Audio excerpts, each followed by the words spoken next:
Great place to get started today. All right.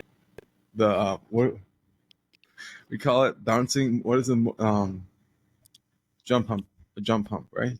Jump him. That's what I mean. It seems like the preseason game was a little less exciting than a jump hump. Yeah, that's the thing about preseason games, though, is sometimes you got to look through rose-colored glasses to see what you're looking at. But Right, or asphalt colored glasses, yeah, and then you'll for sure know you're seeing they the have to be goods. dirty one way or the other. But the question is, why are they rose colored? Anyway, we'll Dude, just let's just talk about it though, because we played against San Antonio, which is one of our nemesis.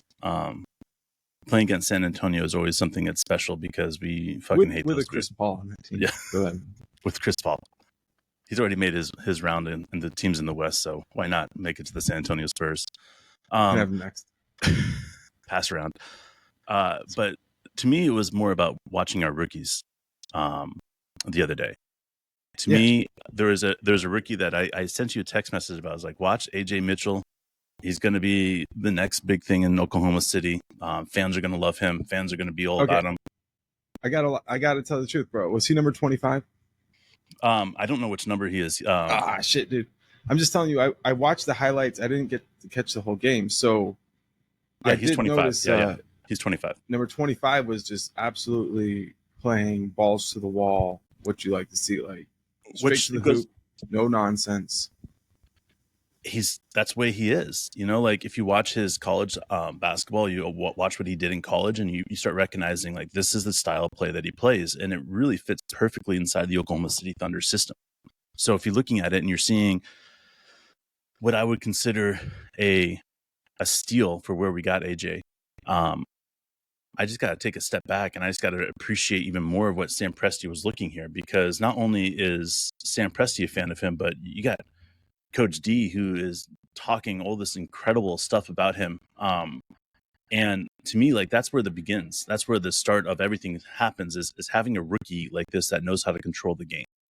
He scored 19 points the other night in 24 minutes, but it was more than that. It was the way he passed the ball, the hockey assist, the understanding of the game, his defense. To me, like there's very few players that have it all in the NBA. And AJ is one of those guys that I think because of the small college that he went to, he's got a lot of time that he can take his time to hone in his craft. And I think that he's going to be a huge hit for Oklahoma City. Huge. Yeah, like we obviously are still looking for more guys that can defend at their position, who can knock down shots, and who know how to attack the basket. That was the thing when you saw some of the spacing that we were able to achieve throughout the course of the game. It really looked like coach has been focused in, and training camp has been incredibly productive. Obviously, as the playoffs get closer and they arrive, things get more difficult. In fact, as much as anything else, I feel like the lesson I came away from the playoffs was when the offense gets really, really difficult because the refs are letting you get away with a lot of contact, right? That's when we have to figure out how to be our best. And absolutely, we really figured out a way to be our best in the regular season, but now it's like, okay, you've experienced that playoff basketball, you've gotten your mouth bloody, you've got punched in the face. Sure. It took a really good performance from Luka and the Mavs to throw you off, but they were able to figure out a soft spot. Now we're coming into this preseason. You see what Chet did. He didn't miss a shot. J-Dub goes out, puts up 18. It's like these guys are just like sleepwalking this preseason. They're competing, but in the end, they have a taste. They know they want to be playing deep into the playoffs into June if they get the opportunity. So they're not like super hyped about this. And then on top of that, it's really what I think we're seeing with this preseason is just getting the new guys accustomed to how we like to play basketball. Absolutely. It's not really about these other guys. They've already shown. Yeah, and you could look at Cason Wallace, Aaron Wiggins, like Mark said, J-Dub. These Isaiah Joe, these guys are all like fighting for minutes. As much as I don't want to say J-Dub's fighting for minutes, I think that the reality of the situation is that he's playing a forward position just to ensure that he doesn't have to share time with guards. I know it's more complicated than that, but I look at J Dub and I'm like, okay, he's a guard playing a forward, and I love that. I love the versatility of this team. And you go to Daniel Jones, who another rookie that we're talking about here, um, and you start listening to some of the interviews that he's given about what is expected out of him. And he's like, I played everywhere between the 1 and the 5. I'm being moved around everywhere, and people want to say that that's abnormal, but it's not abnormal for this team. This team is very has normalized Chet running the point guard, or Chet being the 5, or whoever the combination of big man slash guard that you can put out there. And I like that. I like the fact that we're unafraid of any circumstance that's going to present itself. And uh, I think a lot of that has to do with the fact that we got our asses handed to us by Dallas. Dallas has taught us a very important lesson, and now we're looking at it and we're seeing we've got Dort, we've got Alex Crusoe, who played the other night, which he played pretty effectively, and you've got all these other guys that are just really lined up to start putting big time minutes in. Hartenstein. Um, I'm really impressed with the depth of our bench, and more so the understanding of our bench of they can play anywhere. So, whatever the mismatch is, coach can go out there and grab somebody from the bench, and we can expect them to put 15, 14 points on the board. That is better than what we had last year. And I'm going to miss Josh Giddey. Don't get me wrong. I'm not going to sit here. I'm not going to, throw bullshit up here, but Josh Giddey, I'm going to miss. But watching this team be more of a team and more cohesive, whether it's Cason Wallace out there, or Aaron Wiggins out there, or Alex Crusoe, like this team is more designed around Shea, more designed around J Dub and Chet than before, and because of that, it's going to be a powerful thing to watch. So, like, one of the things I noticed with the 10 plus minutes I got to watch of Thunder basketball is Chet seems to be recognizing, like, when he has an opportunity to attack with a mismatch, which is pretty much every time on the court. But I just saw him really thinking through, like, his positioning before he caught the ball. And then when he caught it, it was like, why would I give it up? I have, in some sense, a mismatch one way or the other. Maybe it's giving him an opportunity to get to the hole is really his forte. So he's looking for that opportunity, and that was something I noticed significantly. How did you feel about that? Yeah. I think Chet needs to be a leader out there. I think Chet needs to be a man amongst boys, because the reality is the rest of his career is going to be playing against Victor. He's going to be playing against all these other really big guys that are coming through the draft and in college right now. Like, there's a lot of them. I mean, there really is. If you want to look at 7'4" and above, I think there's I want to say there's 5 of them coming through the next 2 years. So, like, this is what Chet needs to be able to do. He needs to be able to handle himself. He needs to be able to be bigger and thicker, because when push comes to shove, he's going to be expected to play against these guys. And the NBA is changing more so than we've seen in the last 20 years, and shifting towards those long, lanky, tall guys. And so for us as fans, we have got to look at it like what Chet can do now to get better and separate himself from the rest of the pack is going to be key, because that's what we bet on. Sam's bet on that. Like, we put our all of our apples into one basket with Chet, and that's because we all believe in him. And that's as simple as that can be. Like, Chet is the future of the NBA, and we're just lucky that we have him on our team. And as he's learning how to attack the hole or take his jump shot or pull it out for 3, like, Chet is going to start making more decisions better consistently, because that's what Chet does. You mentioned Cason, dude. He looks nice. I mean, you expect him to take a step. He really played a lot of key minutes last year, but he was also very young. That was something that was easy to forget. Still a teenager last year, at least at the beginning of the season. Now we're looking at a different situation with him. Second year. We're going to see that J-Dub style step up for him, or what do you think? Yeah, I'm not only thinking it's going to happen, I'm expecting it's going to happen. And the reason is that Cason Wallace, his defense is legendary. I mean, let's just be honest. His defense is incredible. But more so, if you watch him, how he's connected to the game, there's very few point guards, in my opinion, that are, let's just say under 6'4", that have the ability to grab rebounds and lead his team in rebounds He had 7 rebounds. Our leading rebounder had 8. That was Hartenstein. But that's what he brings to you. He brings this hustle and this hard nosed D and this I'll do whatever it fucking takes to get that rebound or that loose ball. That is the type of player that we need that's coming off the bench at this point. And Kayson's going to have they're going to have a hard time if we don't have an injury. Like if Dort doesn't get injured, if one of these guys don't get injured, Kayson Wallace is going to keep on improving. And by the time the end of the season, I would be shocked if he wasn't our 6th man or in the starting lineup if we had an injury. So Kayson's special. And the more that we get to time to see him, the more understanding we have, the way he relates to the team. He's loved on the team. So I look at Kayson and the 26 minutes that he played the other night, 9.7 rebounds, 1 assist. But his defense was just incredible. So I look at Kayson and I gotta say, man, like he's special. I want to give a huge shout out to Hartenstein though. 17 minutes, 4 points, 8 rebounds, 7 assists.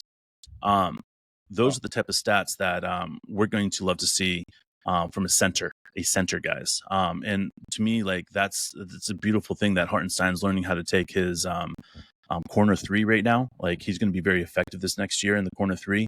But more so just the fact that he's unafraid of passing the ball to the open person. I just love that. I love that in a center. I'm a passing center. I was a passing big man. So to me, like whenever you see somebody that knows how to pass the ball, that's a big man. You're like, okay, that's different. That is something that's special. And Hartenstein is definitely one of those guys that I'm going to look at for a long time and say, we need to continue to learn how to get Chet to pass the ball like him, to get these other guys to understand the game like Hartenstein. And we're just lucky we get a player like that on our team coming off the bench.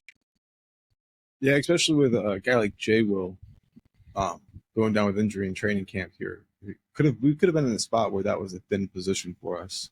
And so yeah, and Jay Will took a a lot of minutes last year. Yeah. And I think Jay Will deserves those minutes, but I also think that Jay Will would have been more effective with a little bit less playing time, because like it's all about getting in shape and getting into that playing game shape.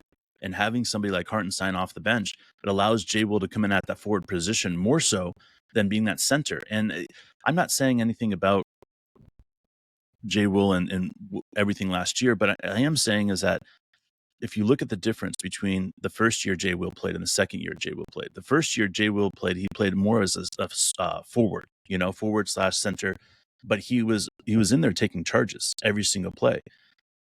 You fast forward it to this next year, and they were taking him out of positions to take the charges. If he wasn't the center, right? If he was the forward, he would have been able to be in the lane more. So I think this is a huge move, for Jay Will, and having Hartenstein out there and having these other guys that can play different positions, because when push comes to shove, like you need Jay Will to be up there getting 2-3 charges a game. It changes the dynamics of everything. So Ousmane Dieng looked good. Is this it? Is this a year we see him impact the team? I feel like he's ready to. If he doesn't, then we have to trade him. This is his year. Like this is what Sam Presti has done, is he's given these players an opportunities to break through to the off the bench, break through to the team. Last year he went down to the G League. Obviously he got the MVP of the tournament championship. Yeah, finals. Finals. Yeah. He played unbelievable. Now it's the time that he has to prove that he can take this and bring it to the next level. If Ousmane Dieng brings it to the next level, then he creates a whole new thing for this team that we're not even expecting at this point. But if he does, and he's able to figure it out and connect the dots, I do think that we're going to watch Ousmane Dieng do something special this year. But if he can't, then this is where we trade him to a team that will be able to develop him, just like we did with Josh Giddey, or we did with Lindy Waters. Like we look at these guys and we're saying, okay, Lindy Waters is going to fit best on the Golden State offense because of the way that he shoots the ball, the way he plays defense. We sent him over there. Josh Giddey is going to do the best with having these other players around him at the point guard position in Chicago. We are sending him over there. So that's what's going to happen with Ousmane Dieng if he does not get it and doesn't break through. And that's okay, because we want to see success with any of these Thunder players that get a chance to go. this is his year. If he can't break through, then he's a valuable asset. Okay, so let's talk about Coach D. Like, after we got eliminated, when we kind of look back, I had some things. I don't think I was that critical. I just feel like, it's one of those things after you get eliminated, you have to be able to kind of talk, like, why. And I felt like Jason Kidd probably, basically figured out one thing that was working really well and just kept rubbing it in. Yeah. And that was an experience as a player, as a coach, someone who knows what it takes to reach the finals and to win it all. Felt like he was kind of, picking on Coach D a little bit, maybe even put us in a spot where now our roster is completely changed, or it's changed slightly because of it. So how much do you think how much additional seasoning do you think Coach D has now? How much more ready for the moment do you think he will be? And was I wrong in the first place to make that assessment? No. I looked at what Coach D did is similar to what I used to do with you playing basketball. You would get up, 8-2 or whatever in the game. And then I would start playing bully ball and just shut you out, and not let you score again. That's the same thing that Coach Kidd did. Was he recognized that Coach D had a slight weakness in his game, his coaching style, and the entire series he just poked at it, and made Coach react to it. I think if Coach could do anything better this next time, I think that he would learn not to react to Jason Kidd's bullshit. And that's as simple as that. Do I think that Coach D has learned a lesson? Not only do I think he's learned a lesson, but if he gets in this same position again, he's got a better team to go up against the Dallas Mavericks. And I'll be honest with you, is that they might have Klay Thompson, but we've got the defense that is going to be incredibly difficult for them to do anything. I mean, if you look at Alex Caruso, why do you think we went out and got Alex Caruso? Well, because now we have two guys that can play not only good defense, but probably the best two guards / forwards that can play both position guard and forward defenders in the league, with Lou Dort and Alex Caruso. Those are the two guys that I look at that are going to cause the issue, whether it's with Dallas or it's Denver or any of these other guys that teams that we're looking at there that have good guards. And this is what we do. So you look at what Nico Harris was able to do with Dallas. Honestly, you got to give Sam Presti a tip of the hat too, because he was in the middle of both of the trades that ended up really being, that itch that Jason Kidd ended up scratching all series. Yeah. It was, bringing in Lively, we're in the middle of that one, and bringing in Gafford, we're in the middle of that one. So this year, I think I'll help. You got Lively, a little bit. Kaysen. Lively or Kaysen. Now, all Dallas fans are saying Lively is the next big man of the future. But what I saw with the playoffs was with the right team, Lively is ineffective completely. And you look at the Celtics and the way they picked on Lively. That is what the Thunder have set up here. That they went out and got Hartenstein, same type of mentality as Al Horford. A player like that's going to cause a player like Lively to be even less productive. And my point about that was that was our Achilles heel in the playoffs. Was Lively just destroyed us? When it was Lively and Josh Giddey that were playing out there, it destroyed us. So I'm looking at it like this, and the stuff that we have changed, the team that we have changed, is more designed to play against players like Golden State and Dallas and stuff like that. Coach played with the players that he had. And that's why Sam went out and got what I would consider two of the best team defenders in the league. And that's to go up against the Dallas, to go up against the Golden State, because it's not going to be easy. It's not a 3-game series. It's a 7-game series for a reason. And these guys are going to battle, and that's what they do. 7-game series, dude. That was one of the most intense series that I can remember.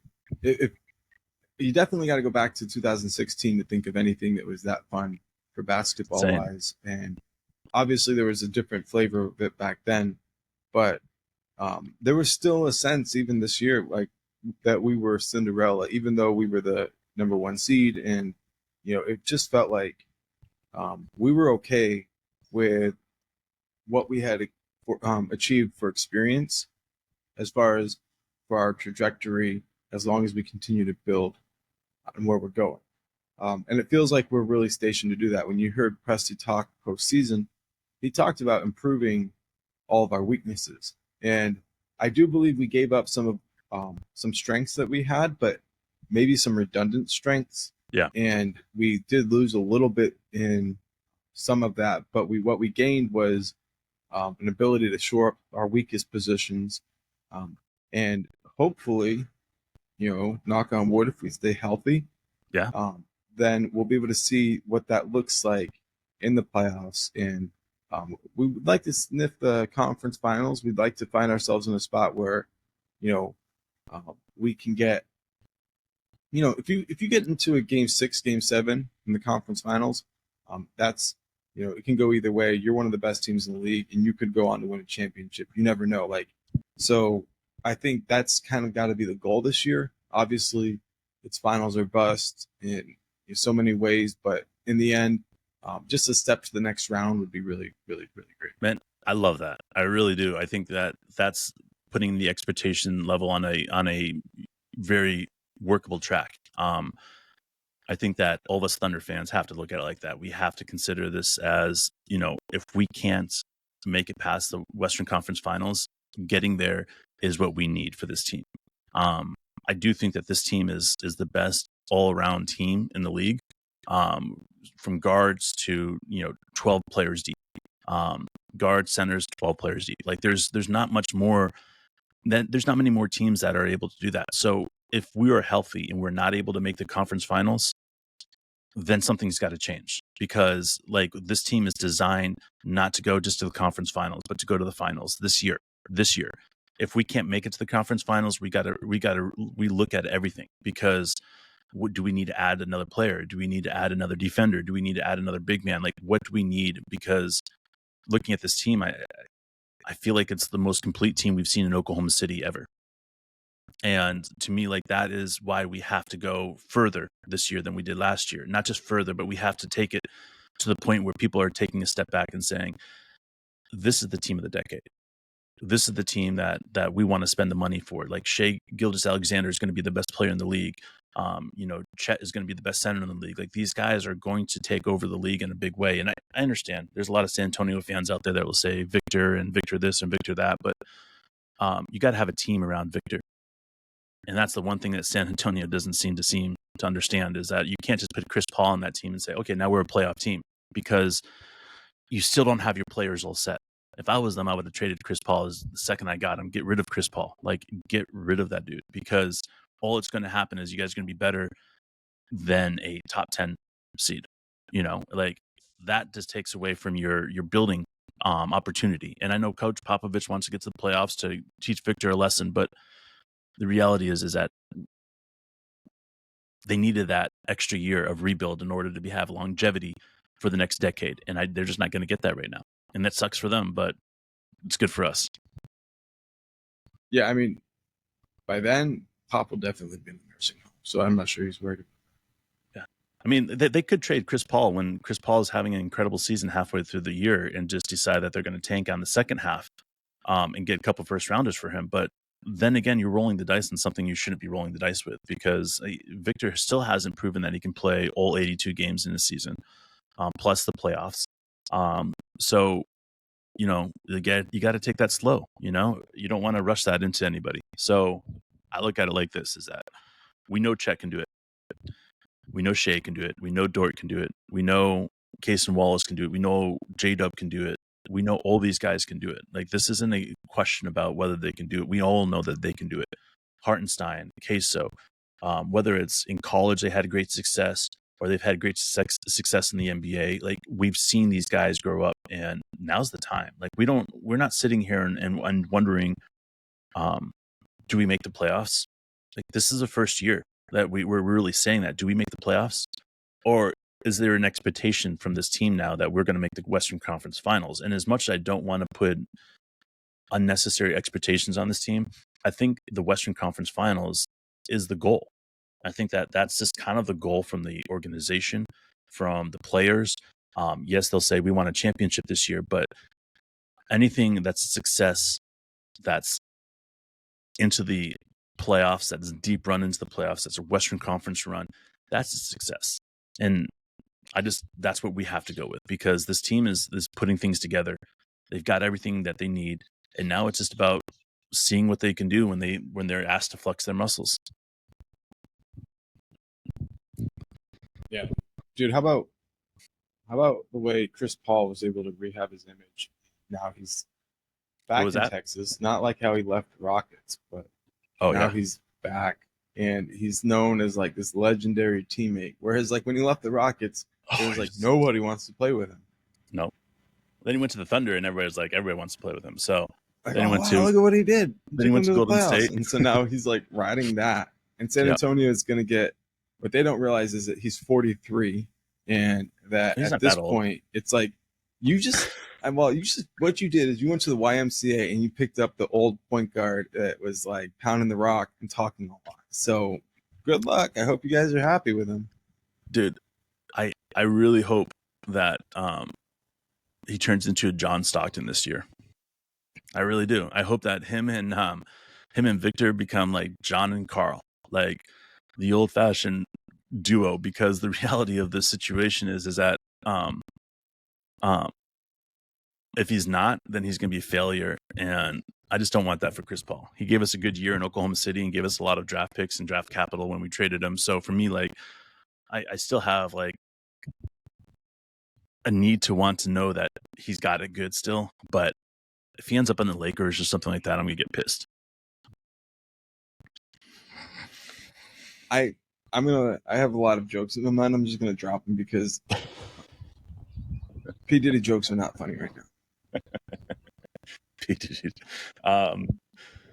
no, P. Diddy jokes are not funny. They're not funny. They're not funny, guys. Stop laughing. But on the same sense as